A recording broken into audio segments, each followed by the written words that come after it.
பகவத்கீதையில் 3வது சாப்டரில் 2வது ஸ்லோகம். வியாமிஸ்ரேனேவ வாக்கேன புத்திம் மோகயசீவ மே ததேகம் வத நிஷ்சித்ய ஏன ஸ்ரேயோகமாப்னுயாம். இப்போ இதுக்குள்ளே அர்த்தத்தை பார்க்கலாம். போன அத்தியாயத்திலாம் கர்மயோகம், ஞான யோகம், ஆத்ம தர்ஷனம், ஆத்ம சாட்சாத்காரம் இப்படி தான் ஒரு ஆர்டராக சொன்னார் இல்லையா? அதனால் இப்போ அர்ஜுனனுக்கு ஒரு கன்ஃபியூஷன்.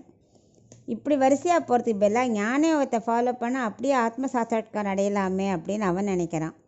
ஆனால் அவர் சொல்கிற, இல்லை அர்ஜுனா, கர்மயோகம் பண்ணினாலே உனக்கு நேர ஆத்ம சாட்சாத்காரமே கிடைக்கும் அப்படிங்கிறார். அவனுக்கு ஒன்றுமே புரியல. அது எப்படி மனசு குழம்புற மாதிரி இருக்கே?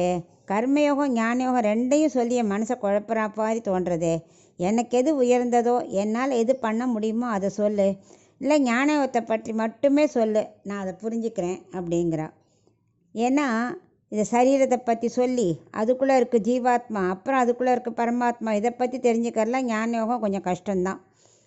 ஆனால் ஞானயோகம் கிடைக்கிறதுக்கு கர்மயோகம் பண்ணால் மறுபடியும் பாவத்தை சம்பாதிப்போமோங்கிற கவலையும் அவனுக்கு இருக்குது. ஏன்னா யுத்தம் பண்ணணும், யுத்தம் பண்ணால் அதனால் பாவம் வந்துடுமோ அப்படின்னு ஒரே மனசு குழப்பத்தில் இருக்கான். ஸோ அவன் சொல்கிறான் கிருஷ்ணர்கிட்ட, என் மனசை குழப்பாமல் எனக்கு எது நல்லதோ, எனக்கு எது ஸ்ரேயஸை கொடுக்குமோ அதை சொல்லு அப்படின்னு கண்ணன்ட்டு அவன் கேட்குறான்.